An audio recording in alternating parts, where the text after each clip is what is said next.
Soomaaliya waxay isku dayaysaa inay aqoonsiga Somaliland ay hor istaagto waxaana ay leedahay waxaan heshiis toos ah la geliyaa Israa'iil haddii hore aad maqli jirteen Somaliland Israa'iil bay u tagaysaa Somaliland aqoonsiga waxay ka raadsanaysaa gaalo imika hadaba Soomaaliya waxay rabtaa si ay aqoonsiga Somaliland ula dagaalanto inay ka hoos gasho Israa'iil Somaliland taasina waa mid muddooyinkii ugu dambeeyay ay waday dowladda Failed State ee ka arrimisa kilometer 4 oo kaliya geesta kale hadaba waxyaabaha aan doonayaa inaan ilfaasiyo wax weey Soomaaliya markan ay isku qaadayso Israa'iil inay heshiis la gasho waxay ilowsan tahay Turkiga iyo Israa'iil xaaladoodu ma fiicna muddooyinkii ugu dambeeyay Turkiga horta waa dowladda ugu horeysay ee muslima ee aqoonsatay Israa'iil 1949 arrimaha la xiriira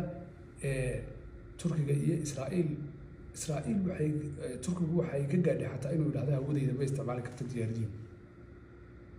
China iyo Israa'iil diblomaasiyadoodu iyagana ma wanaagsan muddooyinkii ugu dambeysay Soomaaliya waxay ku jirtaa laba daran mid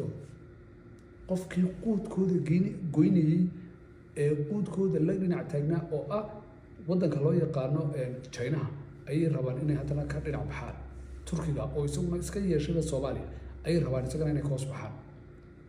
madaxweynaha dalka Mareykanka Donald Trump Soomaaliya aad iyo aad ayuu necbiyay balse senatarka kamida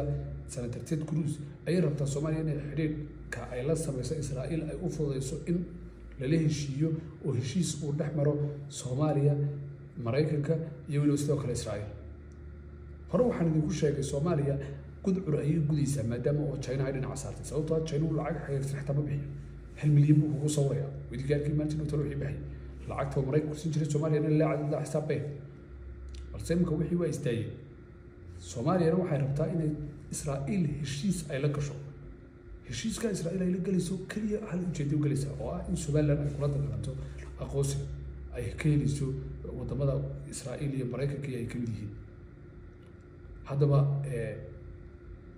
qofka bini'aadamka wuxuu qiyam iyo karaamo iyo sharaf u leeyahay marka siyaasaddiisu ay tahay mid la isku haleyn karo balse siyaasadda Soomaaliya oo aan la isku haleyn karaynin Turkiga iyo waliba sidoo kale China hadday gacantooda ka baxdo Mareykanka gacantiisa ma geli karto sababtoo ah Mareykanka ma arki karo Soomaaliya maalmihii ugu dambeeyay waxaad arkaysaa Ted Cruz senator Ted Cruz oo isagoo laftarkiisu Somaliland aad iyo aad u barbar taagan oo leh Somaliland waxa ay barbar taagan tahay Taiwan iyo waliba sidoo kale Israa'iil oo iyagu ah xulafada dalkeeda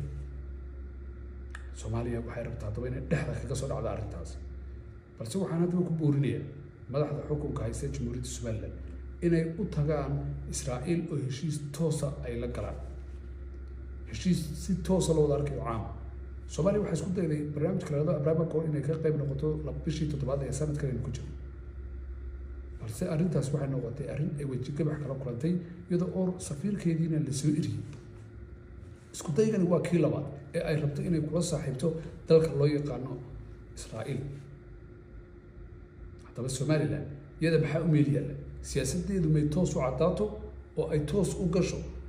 Israa'iil waxaynu banaanka uga taaganahay kulba la leeyahay xogo hoos u socda wixina aynu wide ka dhignay inta wixii ka dambeeya heshiisyadeenna aynu soo dhameystirno Soomaaliyana halka ay ku socotaa waa wadadii Afghanistan nin kastaana taa waa u yahay aad iyo aad mahadsantiin